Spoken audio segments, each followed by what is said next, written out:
Bonjour à tous. On se retrouve pour la dégustation de cigares, avec une petite discussion en prime, hein. Donc ce cigare, je l'ai déjà allumé, contrairement à la dernière fois, parce que je me suis dit, le temps que je l'allume, que je me concentre et tout, je vais pas vous laisser dans le silence pendant 20 minutes, c'est pas très sympa. Les points qu'on va discuter déjà, ça va être le goût de ce cigare. Qu'est-ce que c'est ce cigare? C'est un dominicain. Euh... Maduro. Je vous dis tout, hein, il y a bien des trucs qui doivent correspondre au nom. Ça. Qui est le Galera. Voilà, le Galera. Donc on m'a dit qu'il a été boisé. Il fait partie de ma transition vers les cigares un peu plus forts. Je commence à quitter les Dominicains pour aller plus vers Nicaragua. Lui, on m'a dit qu'il était boisé. Il est boisé et surtout pas très bien allumé, j'ai l'impression. Je sais pas vu, mais quand je coupe le bout, j'ai toujours un peu de. J'ai l'impression que je coupe mal la cape. Pourtant, là, j'ai bien fait attention. Bon, tant pis. Alors, de quoi je vais discuter avec vous? Je vais discuter avec vous du livre que j'ai lu il y a pas longtemps. Qu'est-ce que j'ai lu il y a pas longtemps? Le livre sur Napoléon. Et plus précisément, son autobiographie. Il y a quelque chose d'incroyable que j'ai remarqué avec ça. Des grands hommes que je regarde en ce moment, c'est qu'ils ont tous cette notion de grandeur, cette envie de pouvoir. Je vais donner un autre exemple, Andrew Tate que je regarde. Il dit quand j'étais jeune, j'avais une envie de pouvoir, j'avais envie d'avoir du pouvoir. Et quand on lit le truc de Napoléon, c'est pas son autobiographie, mais c'est une des biographies, c'est de ses biographies. On dit toujours qu'il a une ambition de pouvoir, il va toujours plus loin et tout. Et je me suis dit, est-ce que pour être un grand homme, il faut avoir cette ambition de pouvoir?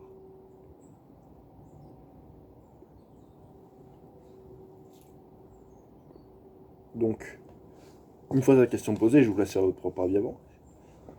La première réponse qui vient en tête, c'est oui. Si on veut, pour être chef, il faut vouloir être chef. Si on veut pas être chef, on n'est pas chef. D'accord. Mais est-ce que des gens qui n'ont pas cette envie, moi, par exemple, j'aime bien diriger, mais j'ai pas non plus une envie de pouvoir. Je vais pas toujours me presser pour être le chef et tout.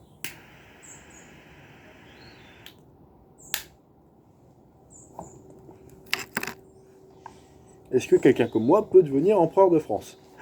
En gros. Et la question est compliquée. Parce que moi, en fait, j'ai sûrement expliqué, dans ma vie, je suis infirmier, et je suis content d'être infirmier.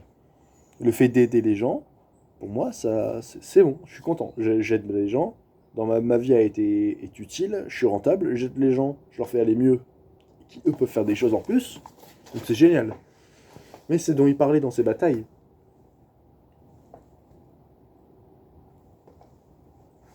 Napoléon, dans ses batailles, parlait du fait que il y avait des soldats, bons ou mauvais, il passe devant une charrette et il voit des soldats.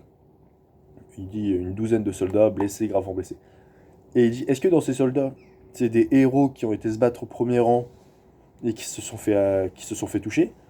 Ou alors c'est des pillards qui ont fui ou qui ont fait des atrocités une fois qu'ils ont vaincu l'ennemi, qui se sont fait attaquer par justement les derniers résistants?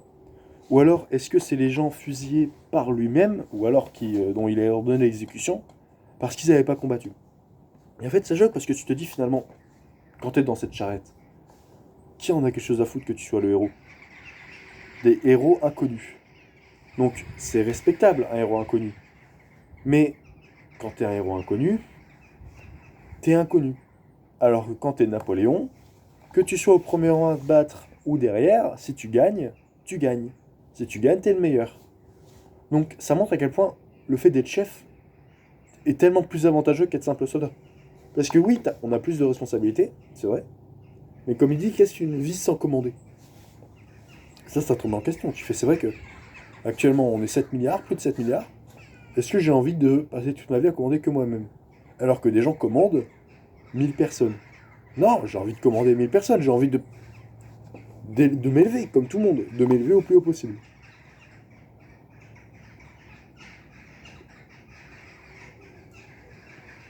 Ce qui nous emmène au deuxième point, c'est qui veut s'élever.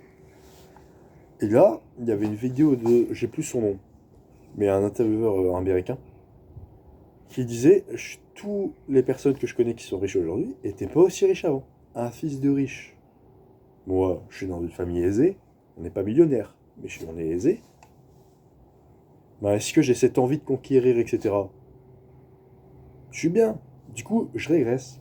Je régresse par rapport à ce qu'il y avait avant.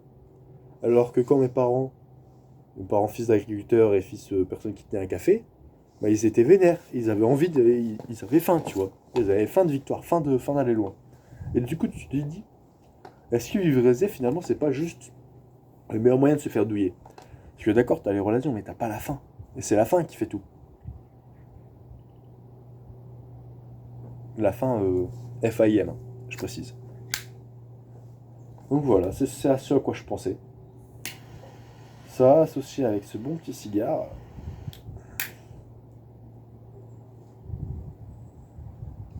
je vais le fumer tranquillement, je vous dirai ce que j'en pense dans la description. Juste avant qu'on se quitte, j'avais envie de vous jouer un petit air d'harmonica. Parce que j'ai commencé l'harmonica il n'y a pas si longtemps. Je connais 2-3 airs. Celui que je veux apprendre, c'est Zelda l'Ocarina of Time, là, le truc de la prairie. Mais vas-y, faut que je me motive. Il est compliqué à apprendre. En fait, il y a un rythme à avoir. C'est ça aussi dans la vie qu'il faut comprendre. C'est que tu as des notes, tu as des objectifs, par exemple brevet, bac, école sup, travailler, nanana. Donc ça, c'est la note, la partition, mais il faut aussi savoir le rythme. Surtout dans le monde professionnel, tu travailles 2 ans quelque part, ok, puis ensuite tu montes en augmentation. Il faut rester dans le rythme pour toujours évoluer. Il faut pas se retrouver quand je fais. Faut pas faire. Ça fait un autre style, mais c'est pas ce qui était demandé, c'est pas ce qui était voulu. Et en fait, voilà, faut organiser sa vie pour à la fois avoir les notes, les étapes, mais aussi le rythme. Et c'est ça qui est compliqué parce que, voilà, en fait, je pense que quand on n'a pas faim, on voit les notes, mais on voit pas les rythmes en fait. On veut pas atteindre le plus vite possible le bout. Et je pense que c'est une grosse erreur.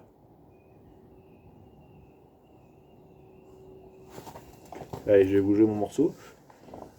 En fumant un cigare, j'espère que ça va pas me niquer mon harmonica.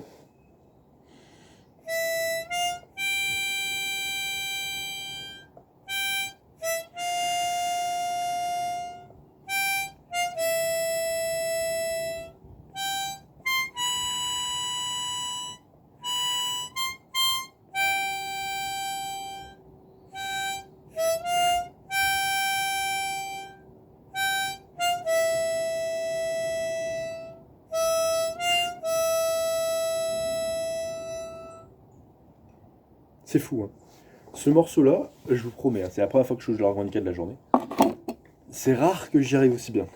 Et ça prouve que. J'ai un peu le suspense. Ça prouve que la pression, ça aide. J'aurais pas fait ça en me filmant, je pense que j'aurais eu plus de chances de rater. Donc voilà. Donc il faut avoir une pression en fait, je pense que c'est ça.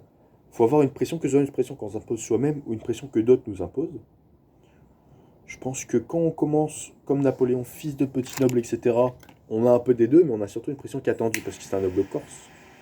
Alors, au moment où on faisait conquérir corps, donc tout le monde le crachait dessus. Et il voulait prouver qu'il était le meilleur. Je pense qu'il faut avoir cette envie-là de prouver pour permettre d'avoir les bons accords au bon moment et d'avoir une chanson qui entraîne sa vie en fait. C'est ça le but. Donc voilà, je vous laisse. Je vous dis ce que j'ai pensé de ce cigare dans la description. À la prochaine.